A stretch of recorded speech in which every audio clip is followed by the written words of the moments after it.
Hari Om. So today is International Yoga Day, and I thought I'll share some thoughts about the Indian tradition of yogic practices and how that impacts our day-to-day life and also our mental health, and provide some neuroscientific angle to. So today I'm going to talk about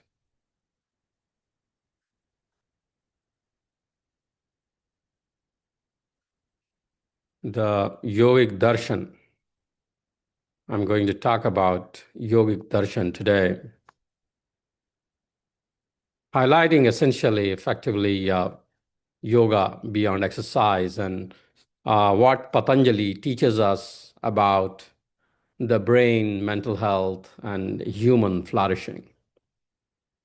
Yoga kevalam vyayamah nasti. Patanjali मस्तिष्कस्य मानसिक स्वास्थ्यस्य मानवोत्कर्षस्य च विषये किम शिक्षति, वह हम बात करेंगे। योग केवल व्यायाम नहीं है। पतंजलि ऋषि ने हमें मस्तिष्क, मानसिक स्वास्थ्य और मानव उत्कर्ष के विषय में जो ज्ञान प्रदान किया, उस विषय में मैं कुछ अपने विचार प्रकट करूंगा। नमो नमः। मित्राणि, नमस्कारः, नमः सर्वेभ्यः। Today, on International Yoga Day, I would like to begin with simple question. आज अंतर्राष्ट्रीय योग दिवस के अवसर पर मैं एक सरल प्रश्न करूंगा कि what is the greatest challenge facing humanity today.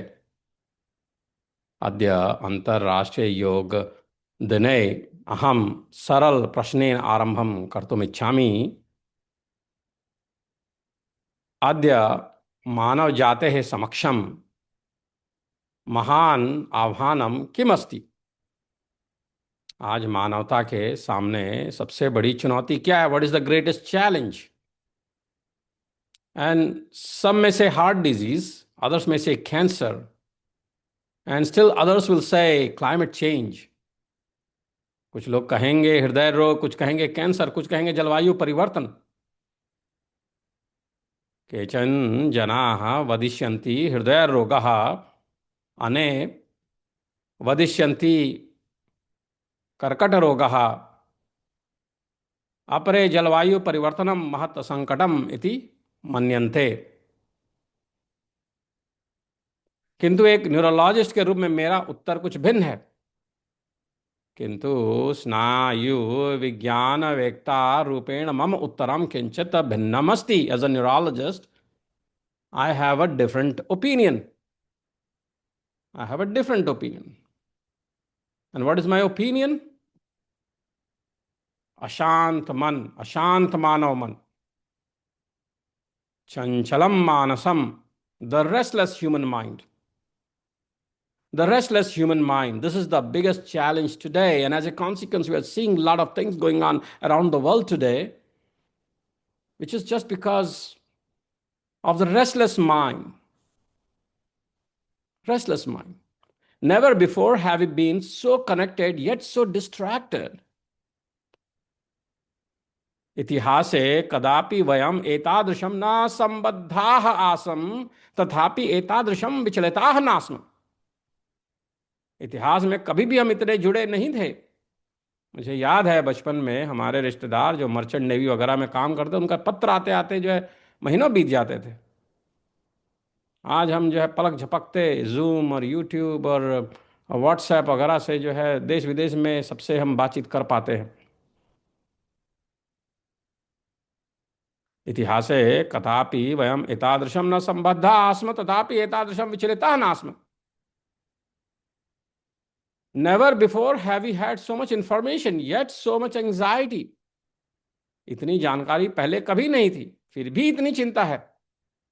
एतावती सूचना पूर्वं नासीत्, तथापि एतावती चिंता अपि नासीत्। एतावत्य सुविधा पूर्वं नासन्, तथापि एतादृशम् एकाकित्वं नासीत्। Never before have we had so many comforts yet so much loneliness. इतनी सुविधाएं पहले नहीं थी, फिर भी इतना अकेलापन है आज के समाज में। उसके विषय में सोचना चाहिए। Today millions of people will celebrate yoga day. अद्य विश्वे कोटिशः जनाः योग दिवसम आचरिष्यन्ति। आज विश्व भर में करोड़ों लोग योग दिवस मनाएंगे। Millions of people will celebrate the yoga day today. Many will perform सूर्य नमस्कार। Many will practice postures। बहुत सारे लोग सूर्य नमस्कार करेंगे, बहुत से लोग आसन करेंगे। अनेकाः सूर्य नमस्कारम करिष्यन्ति, अनेकाः आसनाभ्यासम करिष्यन्ति। एतत् सर्वम् अतीव मूल्यवत् अस्ति, किन्तु किम योगा केवलं व्यायाम अस्ति उत वा एतत् तस्मात् बहु गंभीरतम अस्ति। बहुत से लोग सूर्य नमस्कार करेंगे, बहुत लोग आसन लगाएंगे, यह बहुत मूल्यवान है, किंतु योग केवल व्यायाम है क्या, या फिर यह उससे कहीं अधिक गहन है? Many people will do Surya Namaskar, perform various postures, and all that is very valuable. But is this all the yoga is? Is this, or is it something far deeper?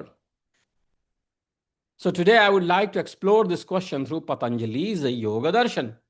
आज मैं इस प्रश्न का उत्तर पतंजलि योग दर्शन के माध्यम से खोजने का प्रयास करूंगा। अद्य अहम एतस्य प्रश्नस्य समाधानम पातंजलि योग दर्शनेन अन्वेष्टुम इच्छामि। As someone who studies the human brain, I find that Patanjali asked questions that neuroscience still asks today. मानव मस्तिष्क का अध्ययन करने वाले व्यक्ति के रूप में मुझे यह आश्चर्यजनक लगता है कि पतंजलि ने वही प्रश्न पूछे जिन्हें आधुनिक न्यूरोसाइंस आज भी पूछ रही है। मानव मस्तिष्कस्य अध्येता रूपेण मम आश्चर्यमिदं यत् पतंजलि तान एव प्रश्नान् अपृच्छत् येषां समाधानम् आधुनिकं स्नायु विज्ञानम् अद्यापि अन्विष्यति। मन क्या है? मनः किम?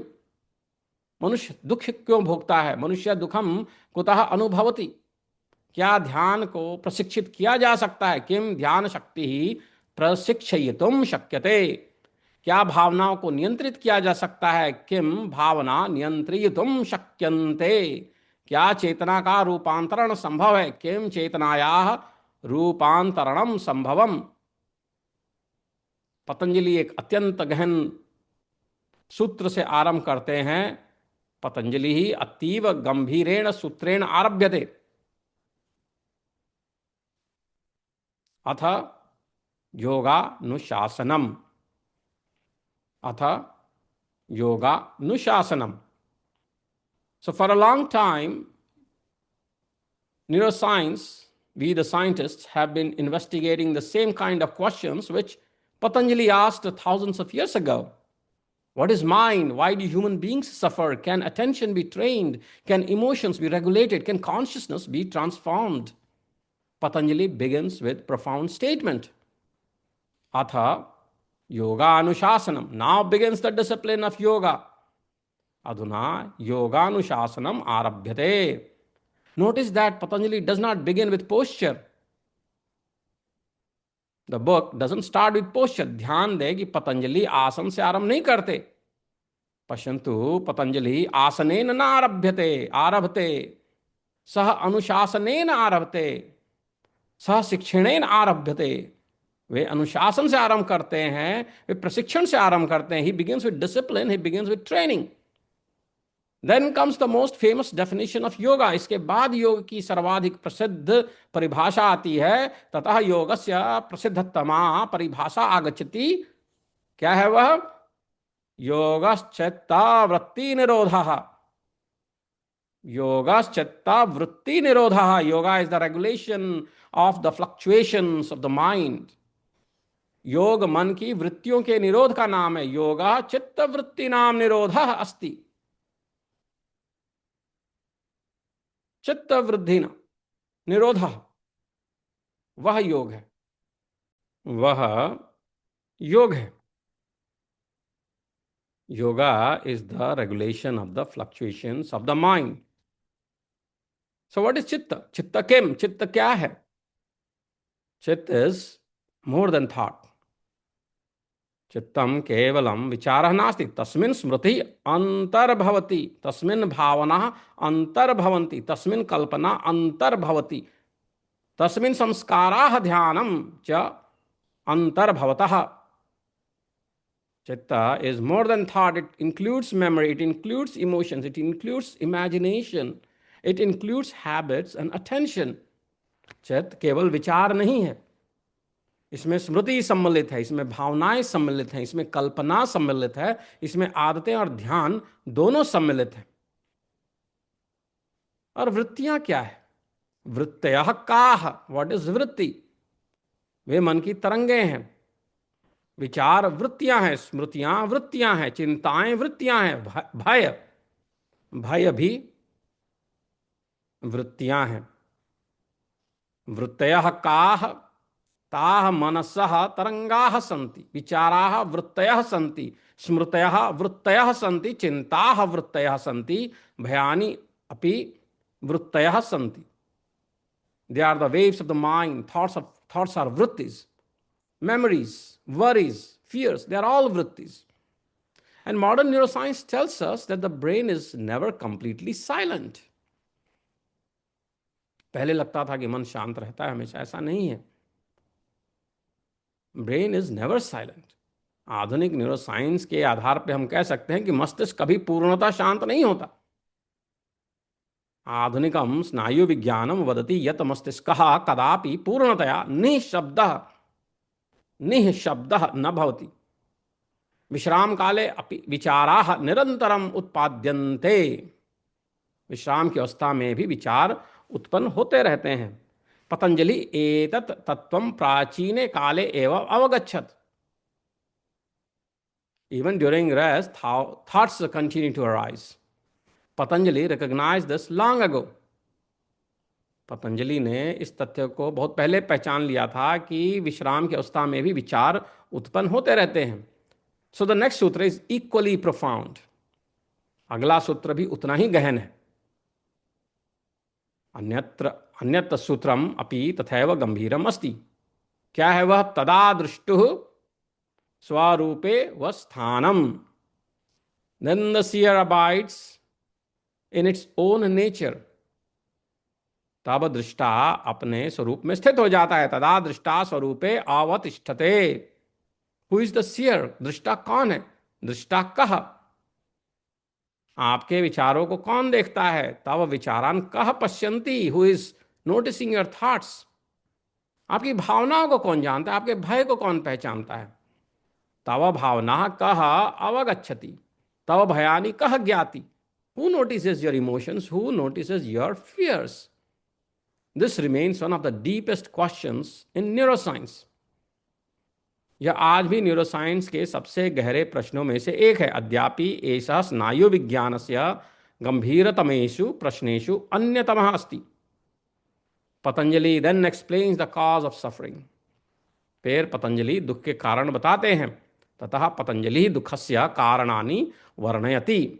अविद्या, अस्मिता, राग, द्वेष, अभिनिवेश, इग्नोरेंस, अज्ञान, अज्ञानम, ईगो, आइडेंटिफिकेशन, अहंकार से तादात्म्य, अहंताभिमान, अटैचमेंट, आसक्ति,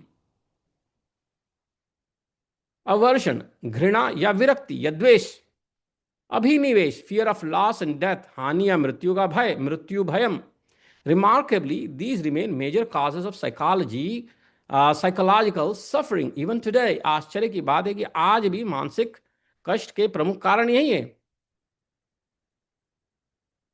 आज भी भय और दुख के कारण यही है। अज्ञानम, अहंताभिमान, आसक्ति, द्वेषः, मृत्यु भयम। आश्चर्यम यत् एतानि अद्यापि मानसिक दुखस्य प्रमुख कारणानि सन्ति। The 8 limbs of yoga are not merely physical practices. योगस्य अष्टांगानि केवलम शारीरिक साधनानि न सन्ति। योग के 8 अंग केवल शारीरिक अभ्यास नहीं है।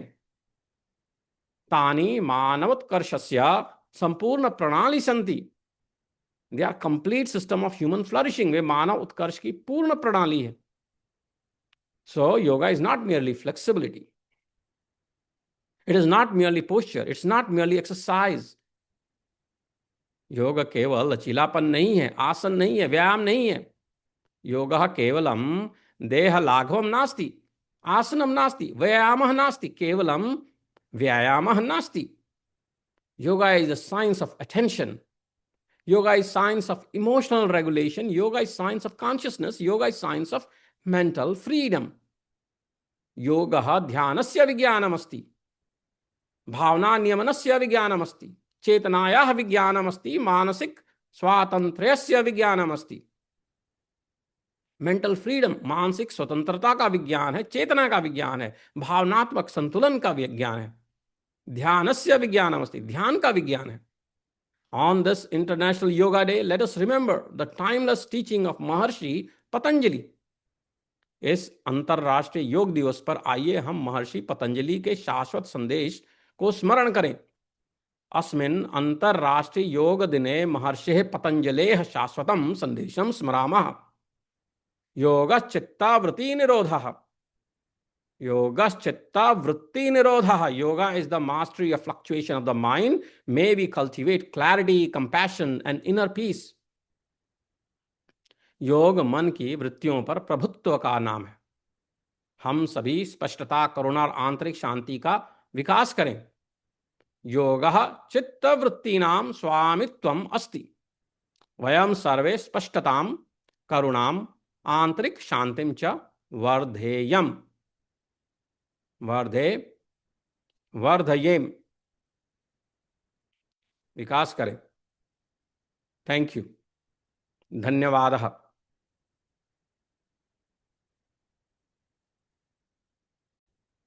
योग दर्शन पे महर्षि पतंजलि की यह पुस्तक आती है जिसमें सूत्र दिए हैं. गीता प्रेस द्वारा प्रकाशित यह पुस्तक और अन्य भी बहुत पुस्तकें हैं, और इसके एक एक सूत्र के ऊपर बड़े बड़े व्याख्यान दिए जाते हैं, लोग देते हैं. और मैं तो कोई ज्ञानी नहीं हूँ, नया नया ही जान रहा हूँ चीज़ों को, तो स्वयं को तो एक्सपर्ट नहीं कह सकता मैं योग के विषय में. लेकिन जो पढ़ने के बाद कुछ जो विचार हैं वह जरूर प्रस्तुत करना चाहूँगा, और इसमें अगर कहीं त्रुटि हो तो आप मुझे क्षमा करें. तो सर्वप्रथम मैं समाधिपाद इस विषय में कुछ विचार प्रकट करके और फिर आज विराम लूँगा. So the remarkable thing about the Samadhipad is that it is essentially a treatise theory on the nature of the mind. If Patanjali was alive today, he would likely be speaking with neuroscientists, psychologists, and cognitive scientists. The initial chapter is about Yoga Darshan, known as Samadhipada. On the surface, Yoga Darshan appears to be spiritual text. But when we examine it carefully, it becomes clear that Maharishi Patanjali was deeply interested in questions that modern neuroscience continues to investigate. Like, what is attention? What is memory? What is perception? Why does the mind wander? Why do human beings suffer? Can consciousness be transformed? And perhaps most importantly, can the mind be trained? More than 2000 years ago, Patanjali answered, yes, it can be. अथ योगानुशासनम, जो पहला सूत्र आता है, योगानुशासनम now begins the discipline of yoga. This appears simple, but Patanjali begins with three important assumptions. First, yoga is discipline. Second, yoga is systematic. And third, yoga requires preparation. In neuroscience, we know that learning depends upon readiness. The brain changes most effectively when attention, motivation, and repetition occur together. Patanjali starts exactly there. Yoga chitta vritti nirodha. This may be the most important sentence in all of yoga. Let us analyze it carefully. So, chitta. Most people translate chitta as mind, but chitta is broader, far broader. It includes memory, emotion, attention, perception, imagination, habit, and subconscious tendencies. In neuroscience, we might say that chitta represents the integrated activity of multiple brain systems. Vritti. It literally means movement, fluctuation, or wave. Imagine a lake. When the wind disturbs the surface, the reflection becomes distorted. When the lake becomes still, reality becomes visible. Patanjali uses this metaphor repeatedly. The waves are thoughts, memories, desires, fears, mental chatter, and emotional reactions. Once again, the waves are thoughts, memories, desires, fears, mental chatter, and emotional reactions. Nirodha. This word is often misunderstood. Nirodha does not mean suppression. It does not mean destroying thought. It means mastery, regulation, freedom from compulsive mental activity. A healthy brain still thinks, but the individual is no longer enslaved by every thought. Neuroscience connection. So, modern neuroscience describes something called the default mode network. When the brain is not focused on an external task, it automatically begins thinking about itself, remembering the past, imagining the future, judging, worrying, and constructing narratives. This spontaneous activity resembles what Patanjali calls vritti. The question Patanjali asks is, can these fluctuations be voluntarily regulated? Meditation research increasingly suggests that the answer is yes. Tada drishtuh swarupe avasthanam. Tada drishtuh swarupe avasthanam. Then the seer rests in its own nature. This is one of the deepest statements in world philosophy. Who is the seer? Who is aware of your thoughts? Who notices your emotions? Who witnesses your memories? Modern neuroscience can identify neural activity correlates with awareness. But it still struggles with the hard problem of consciousness. Why is there subjective experience at all? Patanjali calls the experiencing principle drishta, the seer. When the mental turbulence quiets, the seer becomes apparent. Vritti sarupya mitaratra. At other times, the seer identifies with fluctuations. This is everyday life. When angry, we become anger. When fearful, we become fear. When anxious, we become anxiety. Patanjali insight is revolutionary. You are not the thought, you are the observer of the thought. The distinction has profound implications for mental health. Many modern therapies help patients learn exactly this skill. The five vrittis. Patanjali next classifies all mental activity into five categories. Pramana, correct knowledge, perception, inference, reliable information. Viparyaya, incorrect knowledge, misperception, false assumptions, cognitive distortions. Psychologists today spend enormous effort studying such distortions, the viparya. Then vikalp, imagination, conceptual construction, mental stimulation. Mental simulation. Imagination, mental simulation, conceptual construction. Humans possess extraordinary imaginative ability. It is a source of creativity, but also anxiety. Nidra, sleep. Patanjali makes the astonishing observation that sleep itself is a mental state which is worthy of study. Modern neuroscience agrees. One of my colleagues, Francesca Ciclari, studies this in Switzerland, studies the sleep. A lot of great work she's doing about human consciousness and the sleep medicine. Anyways, so modern neuroscience agrees sleep is not absence of brain activity. Sleep is highly organized biological process. Then smruti, memory, one of the most important functions of the nervous system. Memory shapes identify, it shapes behavior, suffering, wisdom. Then Patanjali introduces one of the most important principles in the text, practice and neuroplasticity. Abhyas vairagyabhyam tannirodha. Abhyas vairagyabhyam tannirodha. The fluctuations are regulated through practice and detachment. In Gita, Bhagavan Sri Krishna says, Asamshaya mahabaho mano durni graham chalam abhyasena tu kanteya vairagyena cha grahyate. So what is it about? This is essentially a neuroplasticity principle. Repeated experience changes the brain. Repeated attention changes the brain. Repeated meditation changes the brain. Repeated emotional habits change the brain. Patanjali understood this intuitively. Modern neuroscience now measures it experimentally. So what is practice? Abhyasa. Practice means returning attention again and again. Not once, not occasionally, repeatedly.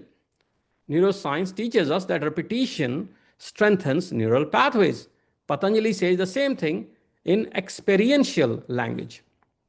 What is Vairagya? Vairagya does not mean hating the world. It means freedom from compulsive attachment. Freedom from compulsive attachment. The object may remain, the craving diminishes, the fear diminishes, the dependence diminishes.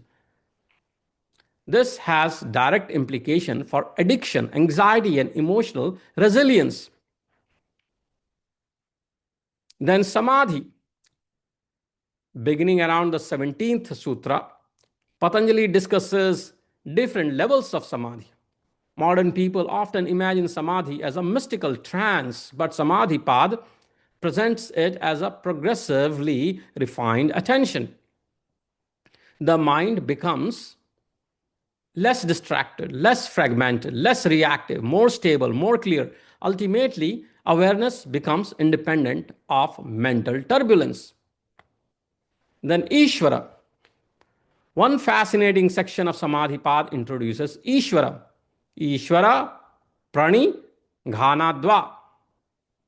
Ishvara Prani Ghanadva, or thought surrender to Ishvara. Patanjali defines Ishvara as a special Purusha untouched by affliction, karma, and ignorance. Whether one interprets this theologically, philosophically, or psychologically, the message is important. Human beings benefit from orienting themselves towards something greater than the individual ego. Human beings benefit from orienting themselves towards something greater than their individual ego. Modern psychology often discusses meaning, purpose, transcendence, self-transcendent experiences. Patanjali recognizes their importance, and he recognized this long ago.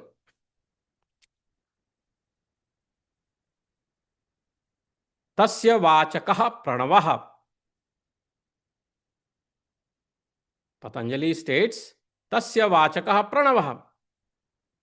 The symbol of Ishvara is Om. Pranava is Om.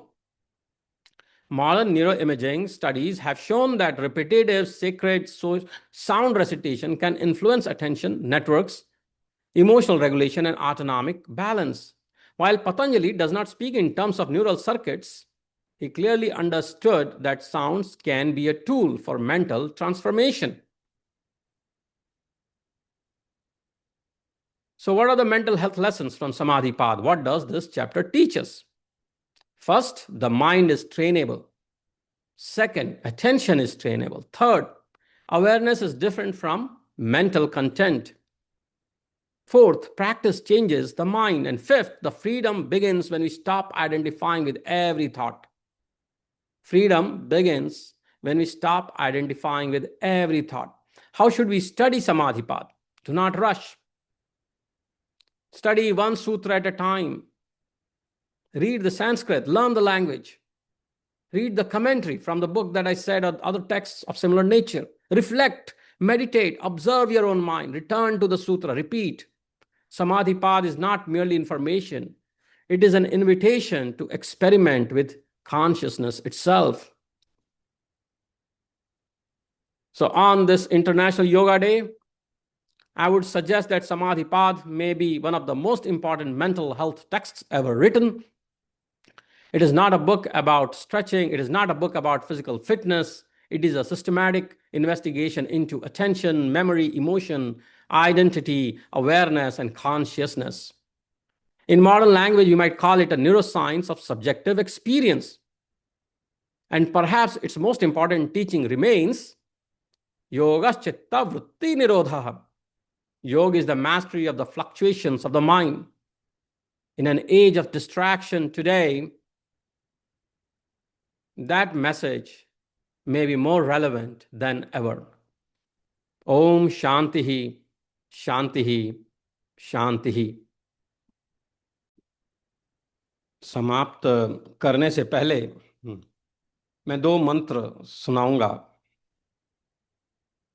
इसमें इसको सुनने के बाद यह ज्ञात होगा कि जो हमारे पंडित वगैरह आके मंत्रोच्चारण करते हैं, अगर हमको उसका अर्थ मालूम हो तो उन विचारों को बार बार अगर हम मन में सोचें तो हमें उसका मनोवैज्ञानिक रूप पर हमारे हृदय में उसका क्या प्रभाव पड़ेगा, इसके बारे में आप स्वयं ही सोच सकते हैं।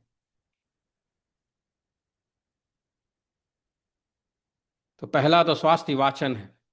आनो भद्राः क्रतवयन्तु विशतो दब्धा स्वपरितासोद्भिदः देवानो यथा सदमिद वृधे असन्न प्रायो रक्षितारो दिवे दिवे। देवानां भद्रा सुमतिरुचितां देवानां रतिरभि नो निवर्तताम्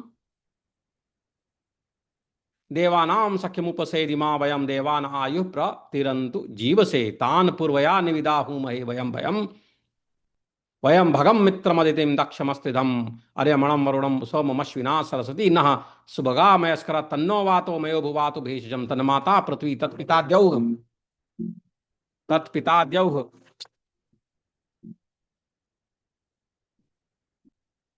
एक फोन आ गया जिसके कारण थोड़ा रुकावट हुई।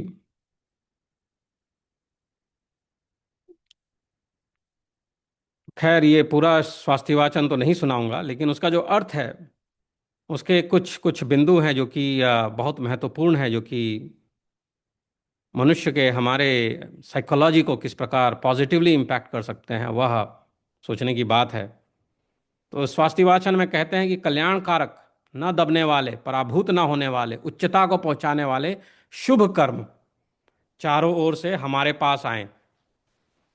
तो आप जब पूजा कर रहे हैं और बोल रहे हैं कि ऐसे कर्म हमारे पास आए, तो आप ऑटोमेटिकली जो है पॉजिटिव एनर्जी को अपने तरफ जो है अट्रैक्ट कर रहे हैं। कल्याणकारक, न दबने वाले, पराभूत न होने वाले, उच्चता को पहुंचाने वाले शुभ कर्म चारों ओर से हमारे पास आए।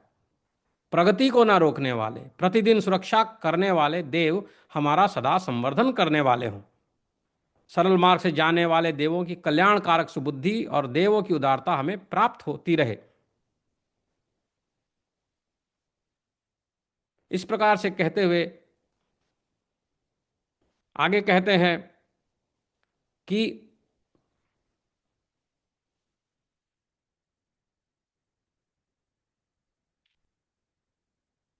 कानों से, हे देवों, कानों से हम कल्याणकारक भाषण सुने,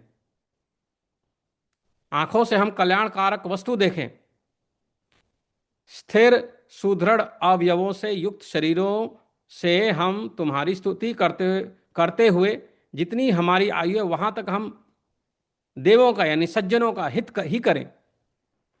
तो यह एक पॉजिटिविटी बनाने वाली बात है।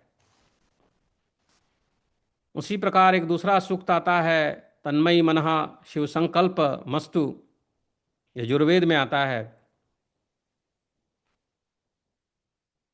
और इसका भी बहुत सुंदर अर्थ बनता है। यह किसी अन्य समय पे मैं इसके ऊपर चर्चा करूंगा। आज आप सब लोगों को अंतर्राष्ट्रीय योग दिवस के उपलक्ष्य पे शुभेच्छा। सबका स्वास्थ्य अच्छा रहे और हम सब योगिक पद्धतियों को अपनाएं अपने जीवन में और उसका लाभ लेते हुए समाज का कल्याण करने हेतु कर्म करें। इसी अपेक्षा के साथ सबको प्रणाम। हरिओम।